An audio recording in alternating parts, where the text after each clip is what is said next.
Jõulude lähenedes kipub paljusid ikka kerge kingipaanika valdama. Kui täiskasvanule võib alati kingikotti pista küünlaid ja kohvikruuse, siis väikelapsele kingituse valimine on palju raskem ülesanne. Ning ka värsked emad ei oska alati kingitegijale head nõu anda. Stinale on külla tulnud beebide ja väikelaste õpetaja Kairi Koolme, kes lapse esimeste mänguasjade temaatika igaühele arusaadavaks teeb. Kuna jõulud on kohe tulemas ja mu sõbrad kõik küsivad mu käest, mida Annele tuua, aga mina olen esimest korda ema ja väga ei tea ka hästi kujuta ette, mida tal võiks vaja minna või mida kinkida üldse.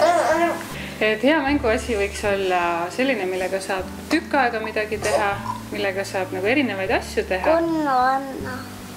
Ja mis oleks turvaline, ohutu ja vastupidav. Head mänguasjad ergutavad last liikuma, arendavad loovust, sõnavara, jutustamist, leiutamist, nuputamist, koordinatsiooni, käe ja silma koostööd ning peenmotoorikat. Aga mida see kõik tähendab? Peaaegu kõikidel poes saada olevatel mänguasjadel seisavad peal väited, et just need on lapse arengut soodustavad. Et ma ei soovita patareidega selliseid pinisevaid, laulvaid, vilkuvaid selliseid asju. Üldiselt nad maksavad ka päris palju, et palju lihtsam ja arendavam on selline tavaline muusikariist nagu lihtsalt kuljused või siis, mingid kastanjetid, trianglid, selline asi, kus ta ise mehaaniliselt tekitab mingit heli, ta saab aru, et mina tegin selle heli, sellise heli, teen kõvemini, tuleb kõvem heli. Jah, näitamiskonnaga tehakse krooks. Üks oluline lisapõhjus, miks erinevad interaktiivsed, laulvad ja vilkuvad mänguasjad lapsele eriti head pole, on see, et tavaliselt pole neil võimalik helitugevust reguleerida. Nupule vajutades kordub heli igal korral sama tugevusega ning seega pole vahet, kas laps vajutas õrnemalt või tugevamalt. Kui laps igapäevaselt sellise mänguasjaga mängib, koormab see kõva heli tema närvisüsteemi ning samuti pärsib sõnavara, sest mänguasja hääle kõrvalt ei kuule laps ema sõnu selgelt. Küll hästi populaarsed, eks ole? Need on natuke liiga populaarsed. Jah, telefonid ja karud ja nad räägivad küll eesti keeles, et arvatakse küll, et see nüüd arendab sõnavara väga hästi, aga tegelikult see tekst, mida ta pidevalt kordab, et kolmene juba küsib, et miks ta ütles mulle nii? Või miks ta ütleb kogu aeg, et ma armastan siin, üks mänguasi ütleb niimoodi, et see tundub nagu juba suurema lapse jaoks ka jabur. Kõige paremad mänguasjad on just sageli need kõige lihtsamad. Näiteks üheks parimaks last liikuma ergutavaks mänguasjaks on pall. Palle on saadaval erinevates suurustes ja materjalides. Pisemal lapsel on hea palli järele esialgu küünitada või roomata. Hiljem saab laps juba pallile järele joosta ning õppida palli viskama või seda jalaga lööma. Samuti on olemas struktuurse pinnaga massaažipallid.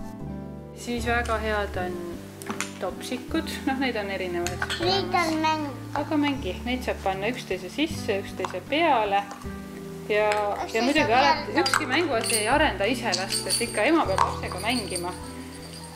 Et siin leiutage alati mingisuguseid uusi põnevaid mänge, et midagi kaob ära, näiteks, et oli tibu ja enam ei ole tibu, kus kadus ja aastasel lapsel on ikka väga suur üllatus, kui ta vaatab, et tibu oli siin all. Ja seda võib mõnikord väga pikalt järjest mängida, aga ikka naudib seda üllatusmomenti, et kasutage ühte asja mitmel otstarbel.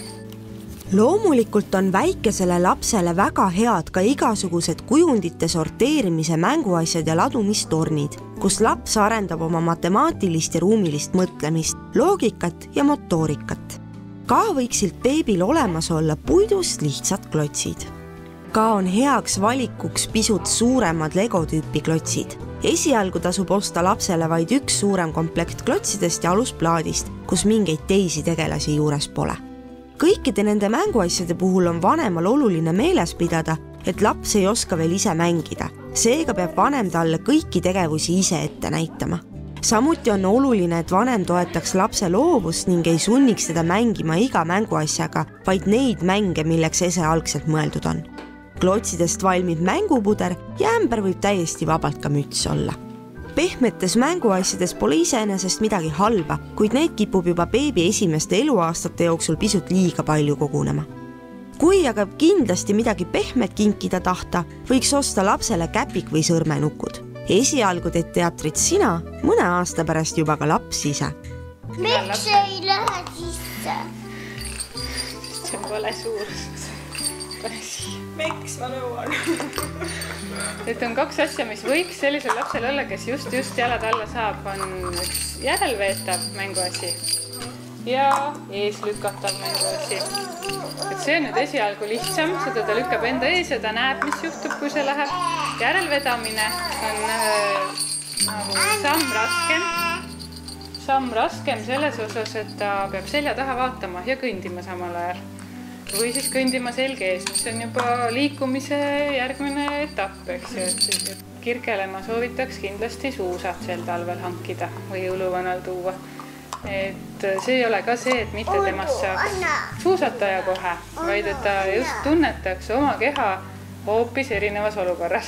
Kui jalad ei kanna nii, nagu ta on harjunud, et jalad kannaksid, et see on nagu tema jaoks lihtsalt täiesti uus kogemus ja see on vajalik. Väga arendavaks on ka papist raamatud. Esialgu peaks jälgima, et raamatu igal lehel on peal üks asi. Et koos vanemaga raamatu vaatamine arendab lapse sõnavara, peaks kindlasti enne ostmist veenduma, et raamatus olevad sõnad on sobilikud. Näiteks, kas on ikka tarvis, et laps tunneks tiigrit, kuid kodumaist metsiga mitte? Millised on hästi pika kasutusajaga mänguasjad, et mida pooleaastane võib-olla saaks vaadata ja pooleteisene mängib hästi. Just jäin mõtlema, et see sama voolimisvahendki on selline, mis ju otsa ei saa ja ära ei kao, et seda saab mitu aastat mängida. Aga pusled ja lauamängud. Üks päris väikse tita pusle võiks olla selline, mis on puidust, on suurte nuppudega, erksate värvidega ja siin on mingid väga selged asjad peal. Koduloomad näiteks kõige tuttavam teema lapse jaoks, et on kana ja lammas, mitte känguru ja panda, et alustaks kodu lähedalt loomade õppimisega. Edasi on paras soetada 2-3 tükist koosnevaid papipusle pilte. Pisut hiljem võiks soetada sellise puslemängu, kus 2 tükki tuleb omavahel sobitada mingi loogika järgi. Näiteks, et kuidas käivad kokku loomad ja loomalapsed. Järgmine samm on papist raamis pusled, millel on juba 5 ja enam tükki. Juba enne 2-aastaseks saamist on jõukohane selline pusle, millel on tervikpilt ning pildi erinevad tegelased või esemed tuleb õigesse auku suunata. Aastase lapsega saab juba tasapisi lihtsustatud variandis memoriini mängida. Pane talle esialgu ette näiteks 3 pildipaari ning lase tal leida üles samasugused pildid. Kindlasti on parem valida selline memoriin, kus on väga erinevad pildid, sest mida rohkem erinevaid pilte, seda rohkem sõnu laps omandab. Et mul tekkis selline küsimus, et kas neid poe vanuse soovitusi mänguasjadele saab või tasub usaldada? Kuidas nendest juhinduda? Ohutuse pärast on tootja nad peale pannud. Aga kui ema mängib lapsega koos, on juures, valvab, on seal samas, et näeb, et midagi ei juhtu, midagi ohtlikku, siis tegelikult nii mõnigi asi tasuks nagu kohati mitu aastat varem kasutusele võtta, kui seal peal kirjas on. Tootepakenditel on peal soovitatav vanus, millest alates ese talle sobilik on. Kuid siiski on asju, millega vanema range järelvalve all juba oluliselt varem alustada võiks. Näiteks voolimismassid ja näpuvärvid võiks juba aastasel olemas olla. Tänase kokkuvõtteks võib öelda, et lihtsuses peitubki võlu ning lapse seisukohast on kõige paremad need asjad, mis tal endal mõelda ja leiutada lasevad.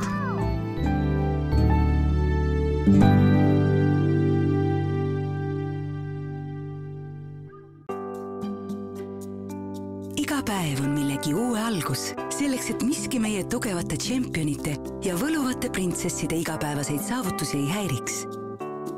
Uutel Huggies Ultra Comfort mähkmetel on eriti pehme ja sekunditega imav kiht. Meie kõige kuivemad mähkmed tüdrukutele ja poistele.